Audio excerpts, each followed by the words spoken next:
As you all know, today we are going to complete the final topic of our chapter 4th agriculture. In this class, we are going to study a new topic and its name is agriculture development. See, from what is meaning of agriculture development? आपको क्या लगता है agriculture development का क्या meaning है?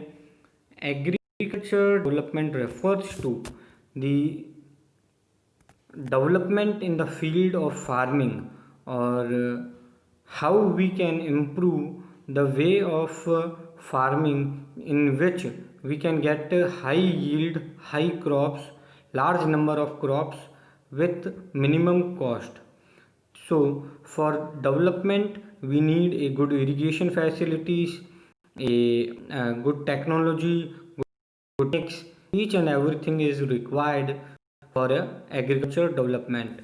So simply the meaning of agriculture development refers to the आप agriculture के अंदर कुछ ऐसी चीज़ों को यूज़ करिए, चाहे वो टेक्नोलॉजी हो, चाहे वो एक नया तरीका हो, चाहे वो सिंचाई देने की कोई नई टेक्नोलॉजी हो या फिर हार्वेस्टिंग की टेक्नोलॉजी हो या कुछ अच्छी उन्नत किस्म के सीड्स बीज वो यूज़ करिए और अपनी खेती बाड़ी को बढ़ाइए, साथ ही साथ अपनी कॉस्ट को कम कीजिए।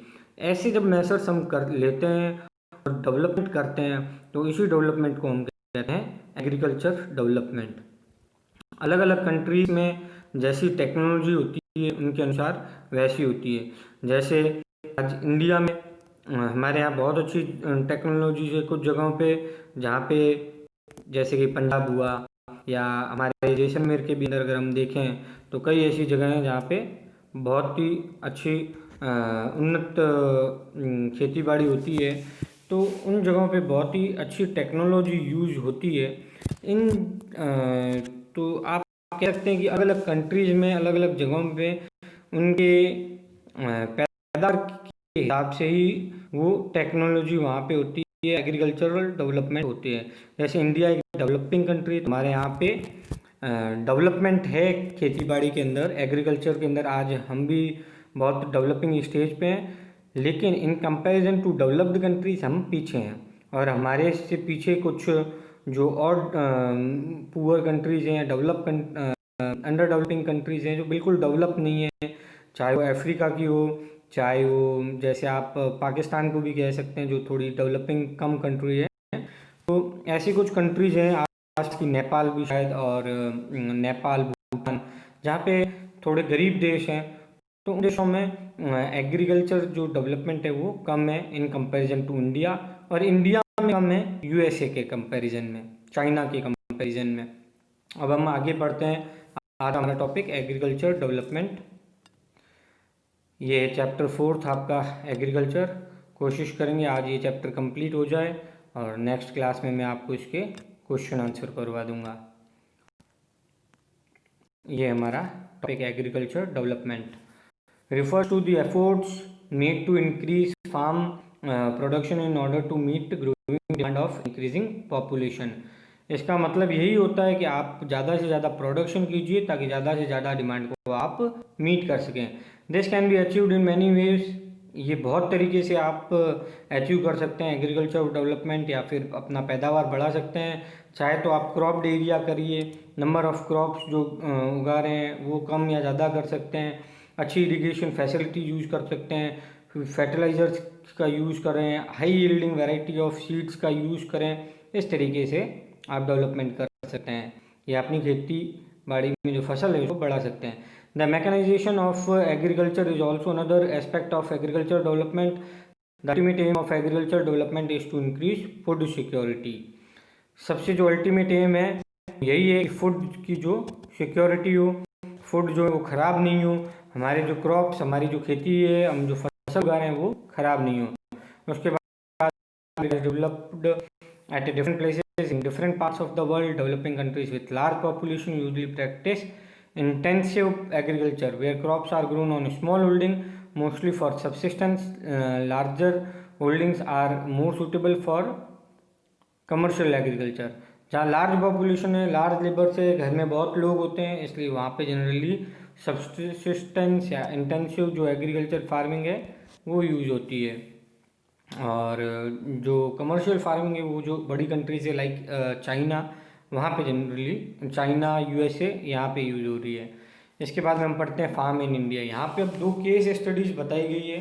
केस स्टडी में बेसिकली क्या होता है कि आपको जो चीज़ समझानी होती है वो समझाई जाती है, बट सिर्फ एक एग्जाम्पल के तौर में चीज़ सुनाई दी जाती है। अब यहाँ पे जब आप अपना टेक्स्ट पढ़ते हैं तो आपको एक स्टोरी सुनाई गई है छोटी सी, वो है ए फार्म इन इंडिया। एक फार्म और फार्मर है इंडिया में, वो उनकी ज़मीन कितनी है तो आप ये देखेंगे कि उसकी ज़मीन यूएसए वाले के कंपैरिजन में कम है। फिर आप देखेंगे कि वो हाई टेक्नोलॉजी यूज़ कर रहा है और इंडिया वाले लो टेक्नोलॉजी यूज़ कर रहे हैं। फिर आप देखेंगे कि जो इंडिया वाला है वो बुलक बैलगाड़ी से ही कर रहा है, बट जो वहाँ पर यूएसए में वो बड़े बड़े ट्रैक्टर्स और भी दूसरी जो मशीनरी है वो यूज़ कर रहे हैं। तो बेसिकली इसमें यही बताया गया है कि एक डेवलपिंग कंट्रीज़ के अंदर किस तरीके से खेती बाड़ी होती है और एक डेवलप कंट्रीज़ के अंदर किस तरीके की खेती बाड़ी होती है। तो सबसे पहले हम इसमें पढ़ लेते हैं farmer in India. There is a small village in Ghazipur district of Uttar Pradesh.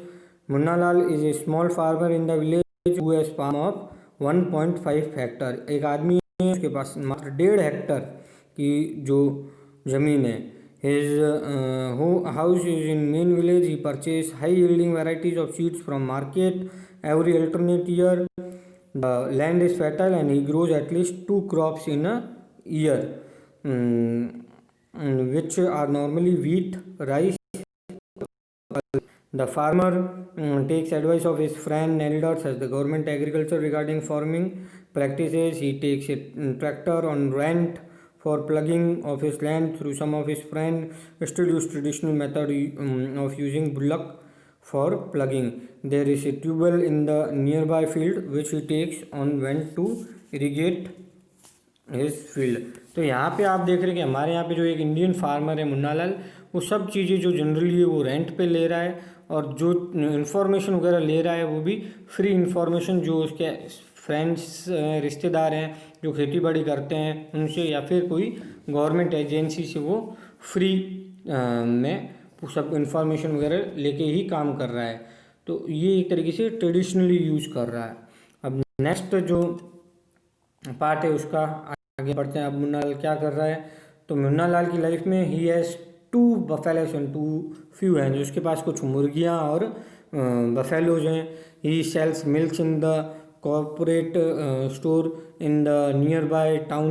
He is a member of cooperative society which advises him a type of fodder for his animals, safety measures to protect the health of livestock and artificial insemination. तो यहाँ पे अब ये जो बता रहा है कि भाई जो उस समय तो क्रॉप्स को उगाने के लिए करता है, साथ ही साथ जो हमारे यहाँ पे किसान होते हैं वो जानवर भी पालते हैं। तो जानवरों की इन्फॉर्मेशन जो है वो कहाँ से प्राप्त करते हैं, तो भाई कोऑपरेटिव स्टोर से उनसे वो प्राप्त करते हैं कि उनको क्या खिलाना है क्या नहीं खिलाना है। साथ ही साथ उनकी जो प्रजनन क्रियाएं होती है, इंसेमिनेशन आर्टिफिशियल तरीके से कैसे होगा, ये भी सब उनको बताया जाता है। All the members of family help him in various activities. Sometimes he takes credit from bank the agriculture cooperative societies to buy HY high yielding variety seeds and implements. तो कुल मिला के वो जो सब इन्फॉर्मेशन ले रहा है वो सब अपने फ्री रिसोर्सेज जो हैं फैमिली फ्रेंड्स उन्हीं से ले रहा है और खेती बाड़ी कर रहा है। He sells is produce in the mandi located in the nearby town. Since majority of the farmers do not have large storage facilities they are force to sell produce even in the market is not favourable to them. अब यहाँ पे ये बहुत बड़ी चीज़ गई है कि जितनी भी खेती बाड़ी हमारे यहाँ पे किसान जो है वो गरीब क्यों है, उसका कारण ये कि वो लेता है खेती बाड़ी करता है, जितना भी अनाज उगा होता है वो भाव जो भी भाव उसको उस समय मार्केट में मिल रहे होते हैं उसमें वो बेच देता है। क्यों नहीं है, क्योंकि हमारे यहाँ पे जो किसान हैं उनके पास स्टोरेज की फैसिलिटीज़ नहीं है। अब आजकल फिर भी स्टोरेज की फैसिलिटीज़ भी रेंट पे मिलने लग गई है, बट स्टिल सभी के पास वो फैसिलिटीज़ नहीं है in comparison to develop countries जहाँ पे ये सब फैसिलिटीज़ अवेलेबल रहती है। आगे हम पढ़ते हैं farm in USA. Average farm in the USA is larger than the Indian farm. A typical farm size in USA is about 250 hectares. The farmers generally reside in the farm. Some of the major crops are grown: soya bean, wheat, cotton, sugar beet, etc. जो horn, वहाँ पे हमारे मुन्ना लाल करके एक आदमी farmer था। यहाँ पे जो फार्मर है उसका नाम है Joe Horn. A farmer in Midwest USA Iowa state owns about 300 hectares of land. हमारे यहाँ पे जो आदमी है वो सिर्फ 1.5 हेक्टर, आप यहाँ पे देखेंगे 1.5 हेक्टर्स यूज कर रहा है। Munna Lal is a farmer in the village who has farm land of 1.5 hectares. और यहाँ पे जो यूएसए में है वो 300 हेक्टर्स लैंड लेके बैठा है आदमी। He grows his crops in his field after making sure that the soil of land is resources meet the need of his crops. Adequate crops are taken to control pests that can damage the crops. From time to time, he sends the soil samples to a soil testing laboratory to check whether the nutrients are sufficient or not. The result helped Joe Hurren to plant a scientific fertilizers program. His computer is linked to satellite which give him a precise picture of his field. This help him to use chemical fertilizers. देखिए अब यहाँ पे इसको ज़मीन जो है उसकी उस सॉइल को, मिट्टी को निकाल के लेबोरेटरीज में भेज रहा है और दिखवा रहा है कि भाई मेरी जो फील्ड है, मेरे जो सॉइल है वो हेल्थी है या नहीं, इसमें अभी भी तत्व जो हैं, न्यूट्रिएंट्स जो हैं वो है या नहीं। लेकिन हमारे यहाँ पे ये पद्धति नहीं अपनाई जाती है। तो ये बहुत बड़ा डिफरेंस है। साथ ही साथ आगे उसने बताया कि वो सैटेलाइट के जरिए ये देखता है कि मेरा यहाँ पे अपने खेत की एक ड्रोन इमेज या ऊपर सैटेलाइट से देखता है और उसके थ्रू ही वो केमिकल का जो छिड़काव करता है, जैसे कि पेस्टिसाइड्स वगैरह जो हैं वो सब छिड़काव करता है, ताकि जितने भी आसपास के जो जानवर हों या जिनसे पेस्ट हैं, जिनसे कि पौधे खराब होते हैं, वो खराब नहीं हो। He use tractor, seed drills, leveller, combine harvester and thriller to perform various agricultural activities. Farmer in USA work like a businessman, not like a peasant farmer.